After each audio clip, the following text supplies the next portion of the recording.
All right, Shalom. I want to give all praises to Yahweh, Ba'ashem Yahushai, Ba'ashem Makakadash. Double honors to the apostles and elders of Great Millstone. Salutations to all the brothers and the few sisters out there. Onto Israelite foreigners from the seed of Abraham, Isaac, and Jacob, Shalom in the Hebrew, which means peace. It's going to be a quick exaltation through the spirit of Yahweh, Ba'ashem Yahushai. It was just a quick discussion that I had with a beloved brother, and I was explaining how I had a discussion with a relative of mine. And that relative, he's a sharp individual somewhat. And at the end of the day, you know, what we through the spirit of the Lord grants us to see the things that's happening in this world, this current and present world, that even the average person is starting to pick up. However, just because they start seeing things, that doesn't make them alive. And because they still have a residue of the society that lingers in within them, and they could see what we see, yet they don't have the long-term vision. And it's spiritual, I keep talking about it, but the problem with a lot of Jake, which are you Negroes, Latinos, and Native Americans, you're the biblical Israelites that the Bible speaks of. All right, you are the lost tribes of the nation of Israel. You lost obviously because you think you're those words that I just said. That's how you identify yourself. That keeps you lost. So keep in mind that you're lost. You may not believe that you're lost, but you are lost. So you, meaning the people, keep a glimpse of hope in a failed society. Now you have Donald J. Trump that's supposed to give $2,000 to each American, which that's nothing in this society today. Yet there's a glimpse of hope. I did a video last night on you had the NW, the women of our society, that's speaking to the actual enemy and telling them how that the men need to be taken out, because Jake have this glimpse of unfainted hope in this society. Even though they could see what's coming, they still like kind of hoping that this thing remains the same, or somehow they could get back to on there, because they don't have no vision. They're blind, and the Lord blinded them for a reason. This is why the Lord don't need his people to determine when to take this place out, because if that was the case, if there was the majority won, we would have lost. So what the Lord did, I'm bringing it home now. The Lord, what he did, he set aside a group of extraordinary individuals. All right, and a lot of us are called to be those extraordinary individuals in a cesspool of wickedness. All right, a people that are dedicated, committed, because that's what me and his brother was talking about, that are committed to something. All right, as I was talking to my relative, and this is how I'm giving everybody a clue. This is how you do things. Once you deal with people that's in the word, I want to hear your voice, but they don't want to hear you. You got to tell them straight up like this: what is your purpose in life? Why did the Lord give you breath to breathe?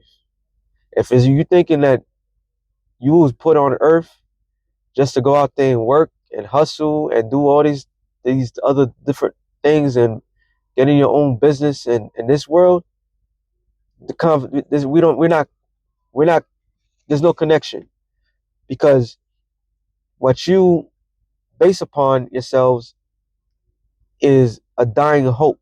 We have hope. We have a living God that's with us.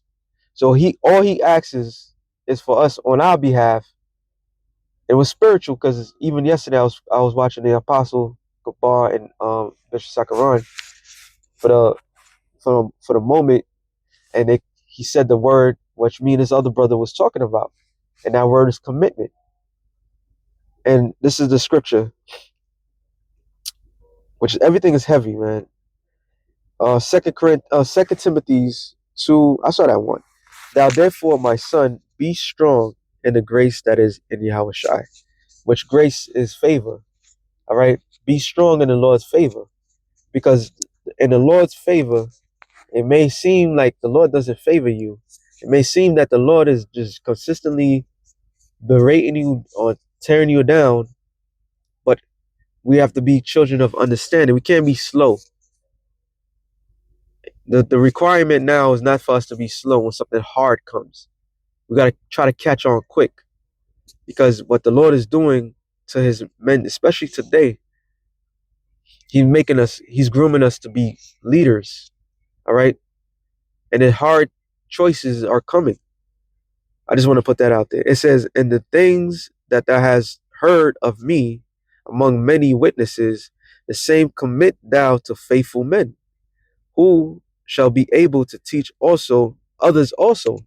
So you have to be, and technically you have to be kind of greedy, very selective of who is worthy of even hearing this word. You have to be able to see if anybody's worthy to be around a brother or two. All right. You got to examine each individual's, oh, well, spiritual too. I'm saying this because when David made a statement, he said he he will be a doorkeeper in the kingdom of heaven. Now, to the outside world, a doorkeeper, you would think of somebody that would just, when you go in a city and you see those rich high rises and you have a doorman, which is not is an honorable thing, but the doorman has to do certain things. Doorman can't let anybody into that building. The doorman has to examine you. The doorman has to look and see, like, you don't. This is not your crowd you should be in. So your job as a doorman is to judge. This is why when under David it was established, um he established certain jobs for the priests. It was David. It was ironic was Moses established people to take care of uh the temple. All right, and then David reaffirmed that. So one of the jobs were porters. All right, and you had the porter's job is to make sure that one, nobody goes in that's not worthy. Two, examining everything. So our job is to examine every person, and we got to sit there, not sit there, sorry, we got to stand there and be able to examine if that person is worthy of even getting this word or not. So we have a heavy job. All right. Our job is not, we can't freestyle this thing, so to speak. There's a requirement. And so when Paul told Timothy, look, let me read that again. It says, and the things that thou hast heard of me among many witnesses, the same commit thou to faithful men who shall be able to teach others. Now, we look up the word commit in the Greeks. What am I doing? Sorry, Slakia.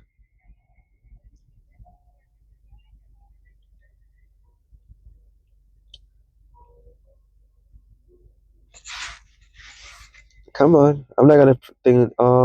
It says to place beside or near or set food, i.e., for example, food placed on a table is set before in teaching. To set forth from oneself to explain, to place down from oneself or for oneself anyone to deposit, to entrust, commit to one's charge.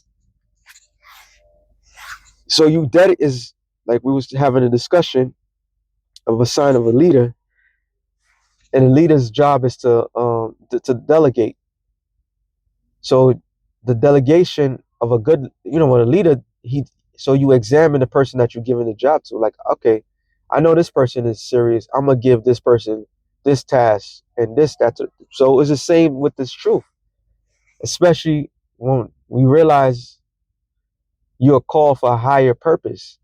All right, you're called for a higher purpose. Real quick, matter of fact, Isaiah 62:6. I have set watchmen upon thy walls, O Jerusalem, which shall never hold their peace, nor not, day nor night. Ye that make mention of the Lord, keep not silence, and give him no rest till he make Jerusalem a praise in the earth. All right. So a dedicated watchman is gonna always be on alert, be on alarm. You become obsessed with this. All right, it's an obsession. You passionate. You got the heat for this. All right. So the Lord set this occupation for His men. Real quick, Psalms 106 and 10. I'm sorry, Psalms 101 and 6. It says, "Mine eyes shall be upon the faithful of the land, that they may dwell with me. He that walketh in a perfect way, he shall serve me." And what is the Lord's perfect way? We're we're doing it now. We're dedicated, we're committed to something far beyond us. Once again, for the average Joe out there, what is your purpose in life? All right? What is your purpose? Why was you put on earth? Proverbs, was it 13 and 17? No. Was it that? I seen it. Salakia.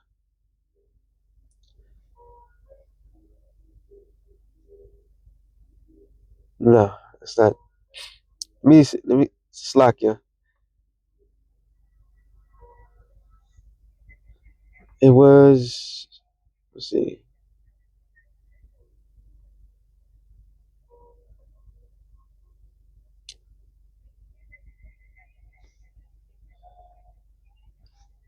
All right, I know what to do. I had it too. It's a good precept. It's a great precept. Boom. Go here. What does it tell me? Bing bang boom. So Proverbs 28. But you know what? Let me check that out. It says when the wicked rise, men hide themselves. But when the righteous perish, but when they perish, the righteous increase. It's not talking about that.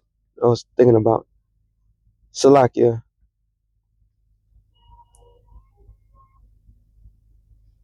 Um, um, tell me Proverbs.